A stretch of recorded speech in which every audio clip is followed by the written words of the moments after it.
અથાશ્રી તુલસીપત્રમ ચેનલમાં હું અપર્ણા આપ સૌનું સ્વાગત કરું છું. હર હર મહાદેવ. શ્રાવણ માસના પવિત્ર દિવસો ચાલી રહ્યા છે, ત્યારે આજે આપણે સૌ ભેગા મળીને હરિદ્વારથી સોમનાથ પગપાળા કાવડ યાત્રાનું દર્શન અને એ યાત્રાની લહાણ ભેગા મળીને નિહાળીએ. સમુદ્ર મંથનની પૌરાણિક કથાની સૌને જાણ છે જ. સૌ એ ઘટનાથી વિદ્યમાન છીએ જ.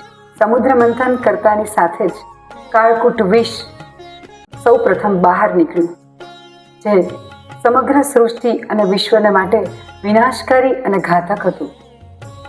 દેવતાઓની પ્રાર્થનાને લઈને, દેવતાઓની પ્રાર્થના સાંભળીને શ્રી મહાદેવે એ કાળકૂટ વિષને ગ્રહણ કર્યું અને પોતાના કંઠમાં એને સ્થાન આપ્યું અને નીલકંઠ મહાદેવ બન્યા. સૃષ્ટિના સર્વનાશને બચાવવા માટે અને કાળકૂટ વિષથી સમગ્ર સૃષ્ટિની રક્ષા કરવા માટે શ્રી મહાદેવે વિષપાન કર્યું. ત્યારે એ વિષની બળતરા અથવા તો આગને શાંત કરવા માટે માતા ભગવતી પાર્વતીએ જાતે જ શ્રી ગંગાજીમાંથી જળ ભરીને કાવડ દ્વારા 108 ઘડાનો અભિષેક શ્રી મહાદેવ ઉપર કર્યો. ત્યારથી આ કાવડ યાત્રાની શરૂઆત થઈ એવું કહેવામાં આવે છે. કાવડ એટલે વાંસની એક લાકડી હોય છે, તેના બંને છેડા પર 2 કળશ લગાડવામાં આવે છે, જેમાં ગંગાજીનું જળ ગંગાના ડાયરેક્ટ પ્રવાહમાંથી ભરવામાં આવે છે અને પછી એ જળ ભરેલા ઘડાનું કળશનું પૂજન કરી સંકલ્પિત ભક્તો થાય છે અને ત્યાર પછી એ કરેલા સંકલ્પ પ્રમાણે જે તે શિવાલય કે જ્યોતિર્લિંગ પર એ જળનો અભિષેક કરવામાં આવે છે. ભારતની અંદર સૌપ્રથમ કાવડ યાત્રી શ્રવણ કુમારને ગણવામાં આવે છે. શ્રવણ કુમારે વાંસની લાકડીઓનું કાવડ બનાવીને માતૃ પિતૃ ભક્તિ અદા કરવા માટે પોતાના મા બાપને ભારતની 68 તીર્થની યાત્રા પગપાળા કરી હતી. પુરાણોમાં જોવા મળતા ઉલ્લેખ પ્રમાણે શિવભક્ત રાવણ અને શ્રી પરશુરામને પ્રથમ કાવડ યાત્રી કે શિવજી પરના ગંગાજળના અભિષેક માટે કાઢેલી પ્રથમ કાવડ યાત્રીમાં એ લોકોની ગણતરી કરવામાં આવે છે. આ વખતે હરિદ્વારથી 6 કરોડ કાવડ શ્રી ગંગાજીમાંથી ભરવામાં આવ્યા. સૌ ભક્તો સંકલ્પિત થયા અને નક્કી કરેલા સમયે અને નક્કી કરેલા શિવજીના શિવાલયમાં કે જ્યોતિર્લિંગમાં શ્રી ગંગાજીનો અભિષેક કરવા માટે એ લોકો સંકલ્પિત થયા. એમાં ગુજરાત અને સૌરાષ્ટ્રની અંદર વિદ્યમાન એવા સોમનાથ, જે દ્વાદશ જ્યોતિર્લિંગમાં સૌ પ્રથમ સ્થાન પામ્યા છે, સૌરાષ્ટ્ર સોમનાથમ ચ, એવા સોમનાથની અંદર પ્રાદુર્ભાવ પામેલા શ્રી મહાદેવ પર કાવડ દ્વારા ગંગાજીનો જળાભિષેક કરવા માટે મહિલા મિલન સમિતિના કાર્યકરો પૂજ્ય જસ્મીનભાઈ અને સાથીદારો સાથે આ કાવડ યાત્રાનું આપણે દર્શન કરીએ, નિહાળીએ અને એમનો અનુભવો, એમની વિગતો આપણે એમના જ દ્વારા જાણીએ. હરિદ્વારમાં મંદિર વત્તા યાત્રી ભવન છે. મંદિર એટલે આશ્રમ જેવું છે. હરિદ્વારમાં જે સંસ્થા છે તે જોઈ નથી, પણ એ હરિદ્વારના સેન્ટરમાં છે. હરિદ્વાર કનખલ એટલે જે આખું હરિદ્વાર થાય એમાં જે ભાગ પડે કે આ સાઈડ હરિદ્વાર ને આ સાઈડ કનખલ, એ રોડ ઉપર બરાબર ગંગા ઘાટ ઉપર બધી જ વડીલો માટેની બધી જ સગવડવાળું સાત્વિક ભોજન, ગુજરાતી સાત્વિક ભોજન મળે છે ત્યાં. લસણ ડુંગળી વગરનું. અને હું લસણ ડુંગળી ખાવાવાળો, હું ત્યાં જ્યારે જમું છું ત્યારે મને એમ નથી લાગતું કે લસણ ડુંગળી વગરનું ખાવું, ખબર જ નથી. હવે એ બહુ મહત્વ.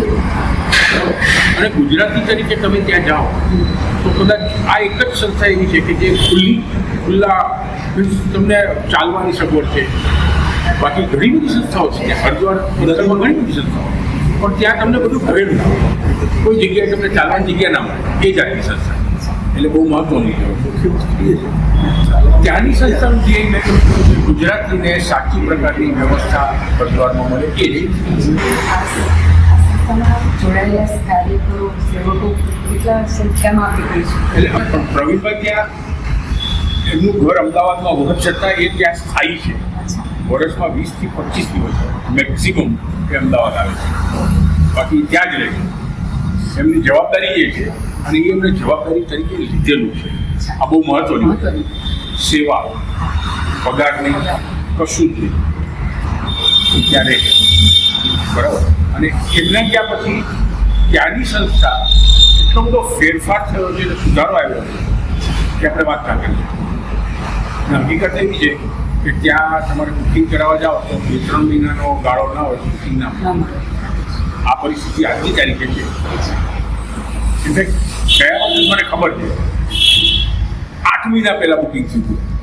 8 મહિના પહેલા ફેબ્રુઆરી બુકિંગ કર્યું હતું ને આ મહિના આ વર્ષે નહીં, 12 મહિના પહેલા આપણે 3 મહિના પહેલા ગયા. 3 મહિના પૈસા એડવાન્સ ભરીને ગયા કે મારે આ રૂમ જોઈએ, આ જ રૂમ જોઈએ. શ્રાવણથી શ્રાવણનું બુકિંગ એટલે ત્યાં અત્યારે આ પરિસ્થિતિ બરાબર.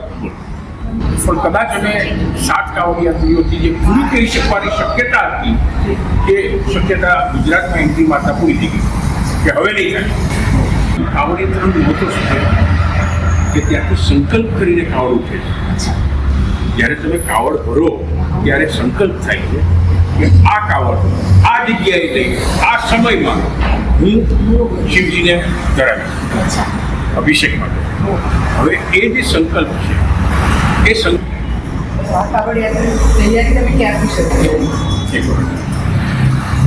એક વર્ષ ગઈ જુલાઈની કાવડ ત્યાં યાત્રા ચાલતી હતી ત્યારે અમે બંને બેઠા હતા આશ્રમમાં. વિચાર શરૂ થયો ત્યારથી અમે એક વસ્તુ રસ્તો કયો લઈ શકાય, આપણી જરૂરિયાત શું, કેટલા કાવડિયા, એક વર્ષ. અને બીજી વસ્તુ મહિલા મિલન મંદિર એક સંસ્થા તરીકે આ કાવડમાં 1 રૂપિયા જે કોઈ કાવડનો ખર્ચો થયો એ ગુજરાતની પ્રજાએ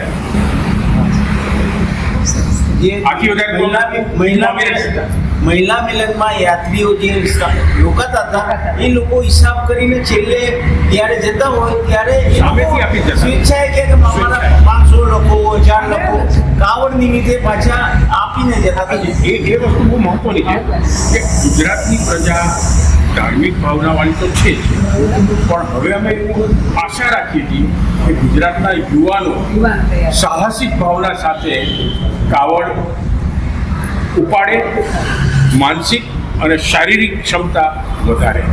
આ બહુ મહત્વની વસ્તુ કારણ કે એ ગુજરાતની પ્રજા ગુજરાતી એટલે શું પેલું થેપલા ને ઢોકળા એવું નથી એ મને ખબર છે. પણ સમાજમાં ભારતમાં કદાચ વિદેશમાં પણ ગુજરાતીની ધારણા બધી એ લોકો શું કરે ધંધો કરી શકે. તો શું ગુજરાતી ખાલી ધંધા માટે જ ને? ના, આજે ગુજરાતવાળા પણ એટલા જ સાહસિક છે. એ લોકો પણ આગળ શારીરિક અને માનસિક રીતે કરી શકીએ એમ છે. પરંતુ અમે પણ અનુભવ કર્યો છેલ્લા 1 વર્ષ દરમિયાન કે હું કહું કે 18 દિવસ ચાલવાનું છે. 18 દિવસ નહીં, માનસિક રીતે એ લોકો તૈયાર હતા. પણ આજે અમે આવ્યા છીએ તો હવે આવતા વર્ષે હું એવું આશા રાખું છું. અમારી સાથે જોડાય એવું જરૂરી નથી. પોતે પોતાની કાવડ કાઢે, મને કબૂલ છે, એમાં મને કોઈ વાંધો નથી. એ કાવડ મારી અમાનત તો કે હું જ કરી શકું તો છે નહીં. પણ ગુજરાતી જ્યાંથી કાવડ યાત્રા કરશે તો ભવિષ્યની અંદરમાં હું તમને આજથી 5-7 વર્ષ પછી એટલું છાતી ચોકીને કહી શકું કે એ લોકો બીજી ઘણી બધી જગ્યાએ સાહસિક અને માનસિક પ્રવૃત્તિઓમાં આગળ વધી જશે. આ બહુ મહત્વનું. આ કાવડ કાવડ શેના બનેલા હોય છે અને કાવડમાં ભરેલું ગંગાજળ હોય છે જે તમે વાત કરી સોમનાથમાં અભિષેક કરશો કે ત્યાં ઓળખી દેશો? પેલી વસ્તુ કાવડ નેતરની લાકડીની બાજુમાં કળશ, ઘણા પ્લાસ્ટિકની બોટલો આવે છે 20 લીટરની, એ પણ બાંધી નીકળે. આ વર્ષે સૌથી વધારે વજનવાળી કાવડ જો હરિદ્વારથી ઉપડી હોય તો 201 કિલોની છે. 201 કિલો. સૌથી લાંબી કાવડ ડિસ્ટન્સ થાય જો ઉપડી હોય તો સોમનાથની. આ વર્ષ માટે તો છે બરાબર. હવે એ કાવડના કળશ સ્ટીલના હોય, નોર્મલી સ્ટીલના હોય. આ પણ કળશ સ્ટીલના છે જેની પર જે કંઈ પેઇન્ટિંગ છે એ પ્રવીણભાઈનું પોતે હાથે કરેલું પેઇન્ટિંગ છે. નેતરની લાકડી દંડ ઉપર કાવડ લટકાવવામાં આવે અને એ કાવડ નેતરની હોવાને કારણે આમ વળતી જાય પણ તૂટે નહીં. આ દંડ ક્યારેય તૂટતા નથી. હવે આ કાવડને અમે જ્યારે સોમનાથ મૂકશું ત્યારે પહેલી વસ્તુ સોમનાથ મહાદેવને ધરાવી દેવામાં આવશે. એ ધરાવ્યા પછી અમારી ઈચ્છા અનુસાર એક કળશમાંથી સોમનાથ મહાદેવને અડધો કળશનો અભિષેક થશે અને બાકીનો અડધો કળશ અમને પ્રસાદ રૂપે પરત મળશે. બીજો કળશ સોમનાથ મહાદેવના પૂજારી અમને આખે આખો આપશે, જે લઈને અમે ગાડી વ્હીકલ થકી, ત્યાંથી ચાલતા જવાની કોઈ વાત નથી, વ્હીકલ થકી અમે નાગેશ્વર જ્યોતિર્લિંગ જશું દ્વારિકા, અને અડધો કળશ ત્યાં અભિષેક થશે અને અડધો કળશ પ્રસાદ રૂપે પરત મળશે. એટલે એ જે પ્રસાદ રૂપે પરત મળશે એ કાવડિયાઓનો પ્રસાદ છે. એ લોકોએ જે કંઈ કાર્ય કર્યું એ પ્રસાદ રૂપે એ લોકોને મળ્યું. અને એ જળનું મહત્વ એ જળ તમારા ઘરમાં તમારા પ્રવેશ દ્વાર ઉપર છાંટવામાં આવે છે.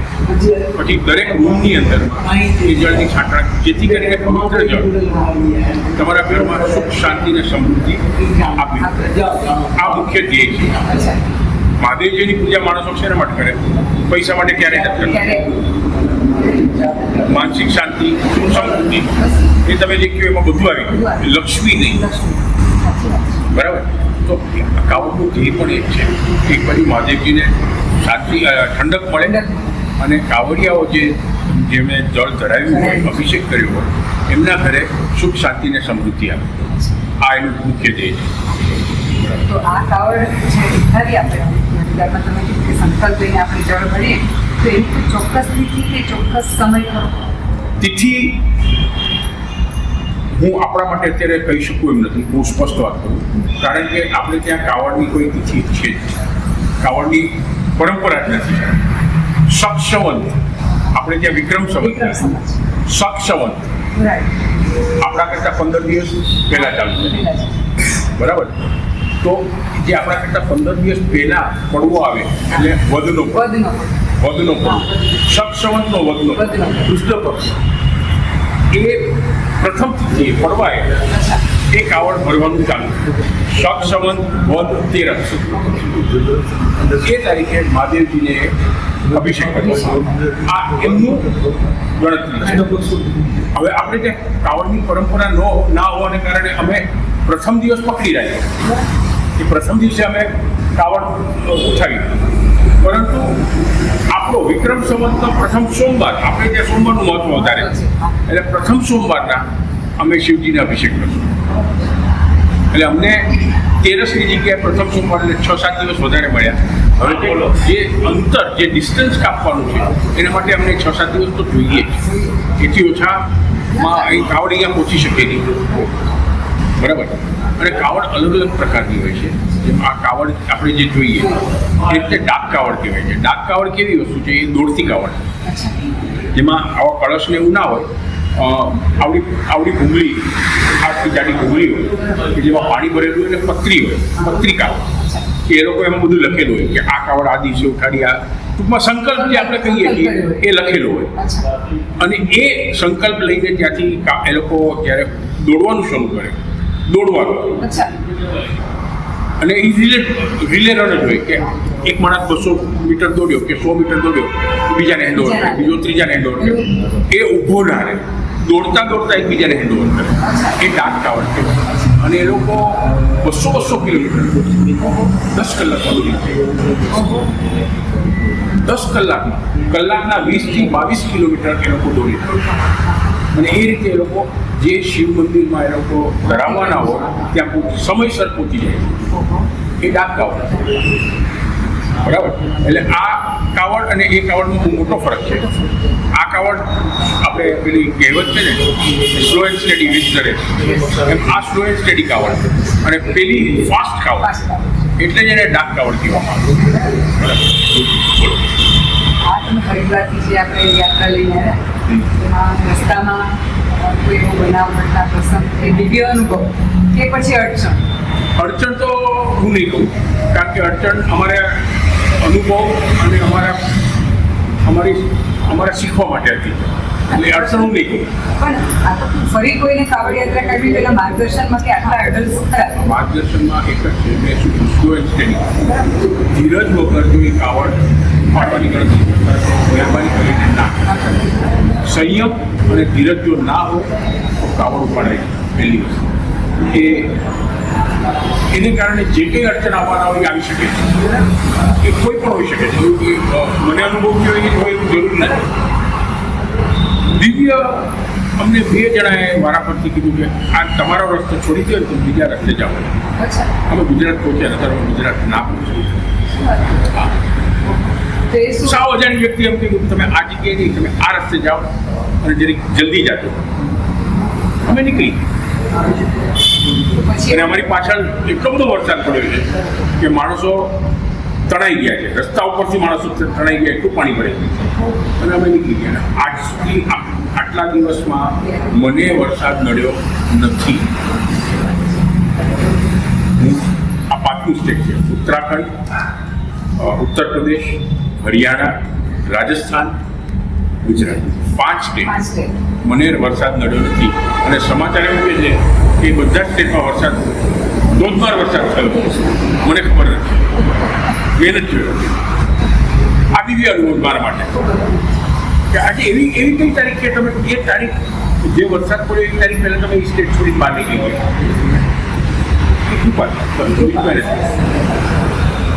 એ અમને એ રસ્તે ચલાવ્યા અને અમને રસ્તે બહાર કાઢી દીધા, અમે નીકળી ગયા.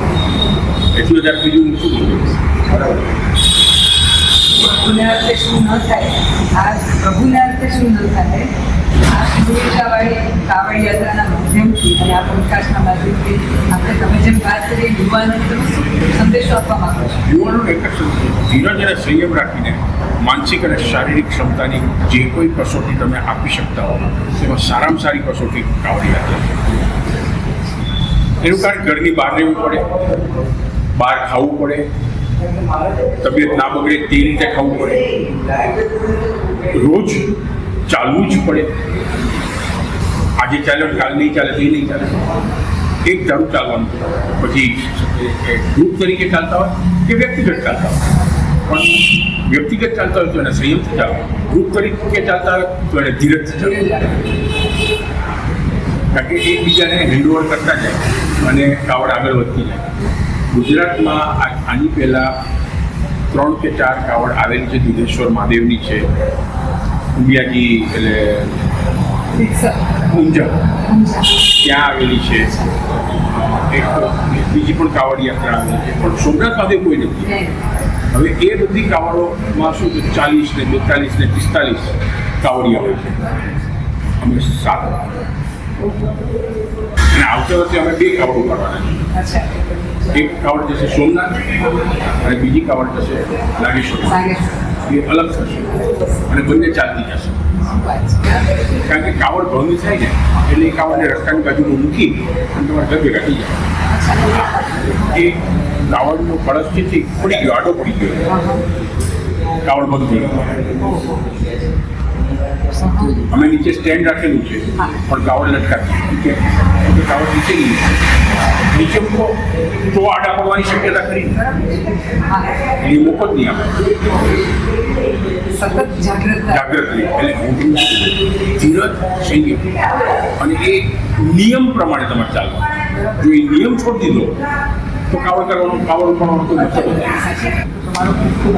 કાવડ યાત્રાના માધ્યમથી અને પૂજ્ય જસ્મીનભાઈના વક્તવ્યથી આપણે સૌએ જોયું કે કાવડ યાત્રા એટલે શું, કાવડ યાત્રામાં આવતી વિઘ્નો અને અડચણો ને આ ભક્તોએ કેવી શ્રદ્ધા અને ભક્તિથી પાર પાડી અને યાત્રા પ્રભુ તરફ ચલાવી.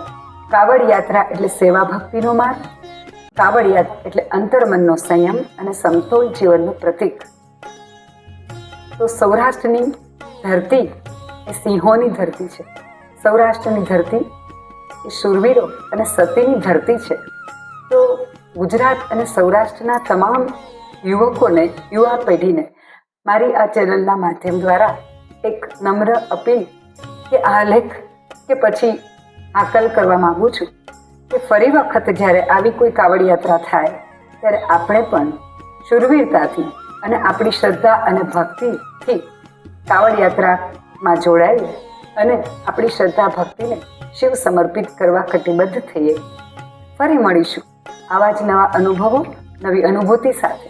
ત્યાં સુધી આપણું અને આપણા પરિવારનું જતન કરવાનું ના ભૂલીએ અને મારી ચેનલને લાઈક, સબસ્ક્રાઈબ કરવાનું તો ન જ ભૂલીએ.